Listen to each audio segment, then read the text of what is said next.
Hey guys, thanks for checking out my channel and clicking on my face. I'm John Stark from MacTheMovieGuy.com, and this is a review of Roald Dahl's Matilda the Musical.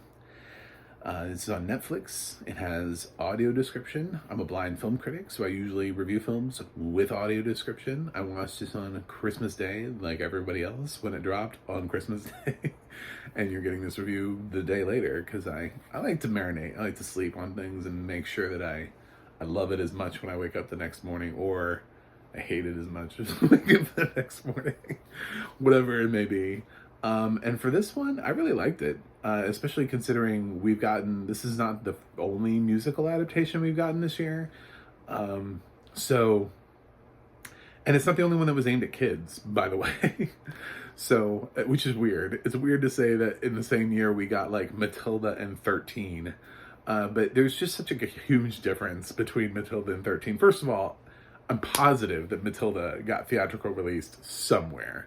There's just the level of craft that they put into this film versus what they put into 13 lets me know that they tried harder here than they did with 13.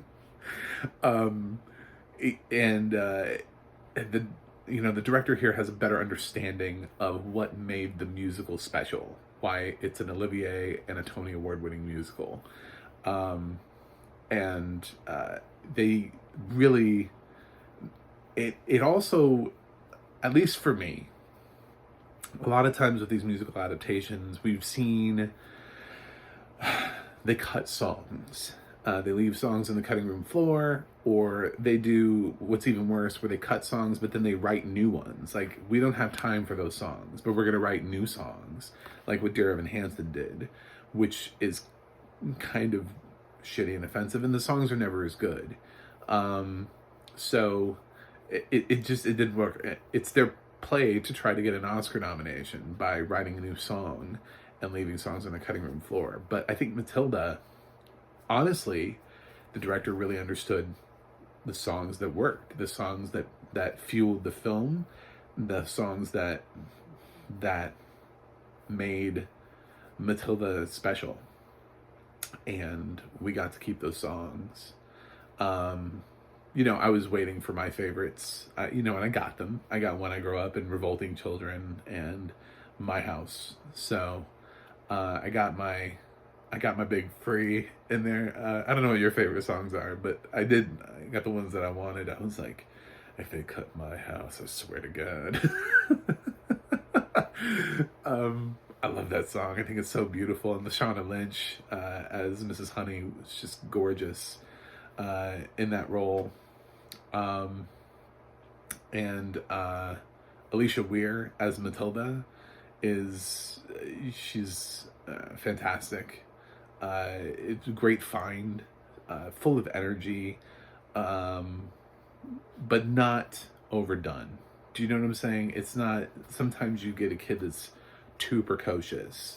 One of the things that people, I think, love about the 90s movie was how good Mara Wilson was in that role. And Alicia does just a great job here, too. It's, somehow she feels younger, but then again, I was a kid when Matilda came out, so maybe it's just me. Maybe it's just like an age thing. She just felt younger. I don't know how old she is versus how old Mara Wilson was. Mara Wilson was tiny, too, back then. So that could just be a thing. But I just think maybe this girl has a higher pitch voice.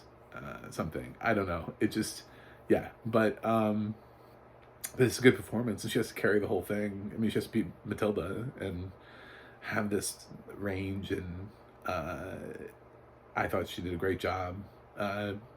Being a kid who, oddly, it's weird that we do this in novels a lot. We have these kids that have these terrible home lives, right? But then they develop these magical skills, or they have these lives that are better than outside the house. And Roald Dahl wrote this with Matilda, but then, J.K. Rowling came along years later with Harry Potter and stuck him under the stairs and then sent him off to the Wizarding World. So,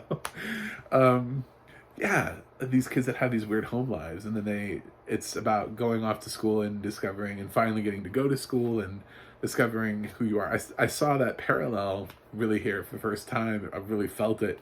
And I was like, how many times have we sold kids stories about kind of being abused and neglected at home as being like the core foundation of a child. It's very odd that that's like a thing in kids' books, abuse and neglect. But that's kind of what Matilda gets, and it's what Harry Potter got. And she goes out and finally gets to go to school, but oh my God, she has Mrs. Wormwood, but not Miss Worm. Miss Wormwood is her parent. She has Emma Thompson playing Mrs. Whatever her name is. And now that I've said Wormwood, it can't get out of my head. I should have talked about the parents first. Played wonderfully by Stephen Graham and Stephen Graham, and it'll come to me. And Emma Thompson as Mrs. Trunchbull, was really frightening. I'm sure her makeup looks great too, because this is a character that usually they do something great with. But I think maybe in the audio description we didn't quite get that. But it's hard to, in a musical like this, because not only do you have the dialogue, but then you have the songs. And this is, for me, the audio description was done the way I like it. I like to not be interrupted during a song. I know not everybody does. As a matter of fact, I already saw a poster who was blind in one of my communities talking about how they watched Matilda and they wish they had done more choreography, but they more describing of the choreography, but they know that is divisive. It's divisive between the community, because there are some people, some of us who are blind visually impaired, who would like to know more choreography and care less about the songs. And her reasoning was, I listened to the songs from the stage show. Not everybody has, so I don't think that's the best reason to do it. I've seen some that they do it when a chorus was repeated. They're like, oh, you've already heard the chorus before, so we'll tell you about some of the dancing. So it's kind of like a half and half thing. But for the most part, it's a musical. Music is the first part of that. And then they throw at the end. So, it's musical theater. It's not danceical theater. It's so you've come for the music, so let it wash over you. And in this case, I love songs. I think the kids sing it really well. I didn't catch auto-tune. I'm not gonna say they didn't use auto-tune, but I didn't catch it. So it wasn't one of those things, because I've caught it and it's been so obviously overused in some cases. That Snow Day movie recently, oh my God. So yeah, there have been some things where they just have a heavy use of autotune. And I appreciate when I don't notice it, or I'm pretty sure there is no autotune. Trevor the Musical, there was no autotune, because the kids were not even, there were some kids, they filmed it live, and there were kids that weren't even on pitch. So it immediately let me know these are captured as is performances, which, even though they were not on pitch, I actually really appreciated, because I knew there was no autotune. I hate autotune in music theater. I think it destroys the point of doing it. So this was done the way that I like it. It had 3 great performances from Alicia Weir, Emma Thompson, and Lashana Lynch, all 3 of whom really should be in some sort of awards consideration. It's weird that nobody talks about Lashana Lynch. Like, Emma Thompson has completely eclipsed her performance, because she's delightful. I know it's kind of like the nice girl role, but she was really good in this too. I don't know if she's gonna make my supporting actress list at the end of the year. I don't know if Emma Thompson is gonna make my supporting actress list at the end of the year, but they both deserve equal amounts of love and recognition, because I thought they were both terrific, and Weir is terrific as Matilda. So this is just, an explosion of fun. Um, it's if you liked the stage musical, you'll like this adaptation. This is one of the adaptations that works for me. It didn't. I didn't hate the adaptation. I like the choices that they made. I like how they translated it into film. And I can't always say that for every adaptation. A lot of times, the movie adaptation always just makes me miss the stage musical more. This one didn't do that for me. This one actually made me like it as much as I like the stage musical. So, kudos to well adapting something for the first time in a long time. Instead of just, and it's an actual adaptation. It's not just, they didn't just film the stage version, which is what we got with Hamilton. It's what we got with Trevor. It's what we got with Heathers. They just filmed a staged version of the show, which is, if you want to get it in its purest form, sure. It's a great way to go. Film the staged version and release it for people so that they can see it.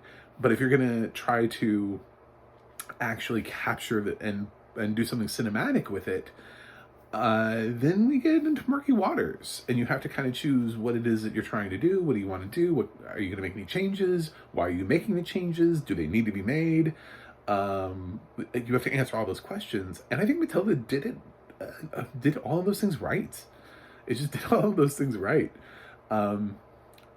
It's a stealth performer that somehow I think everybody will like, and somehow is not going to end up on anybody's top 10 lists of the year.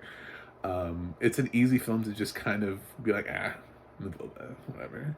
I don't know if it'll be in my top 10 of the year, but I'm gonna go high on this one. I'm giving Matilda the Musical an A. I enjoyed it.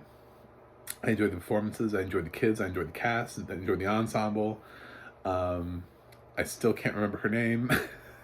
Even by this far, she's a recognizable actress that plays Mrs. Wormwood. It's killing me. But I was hoping by now that I would be able to, but no, it didn't come to me. I got Trunchbull, and that was as far as I got in my memory. Anyway, if you want to see more of me and my craziness, please subscribe. I'm not at my year-end goal yet of 100. Just 100. I just wanted to move into the triple digits. I wasn't asking for much, but I don't think I'm going to get there, but in the few days remaining in the year. So, but if you can subscribe, I love you. I also have a website that you can always go to, macthemovieguy.com. You can go to the audio description project, adp.acb.org. It'll let you know what has audio description and where you can watch it. And you can go to the adna.org. That's the adna.org. It'll let you know who is narrating your favorite films and television series.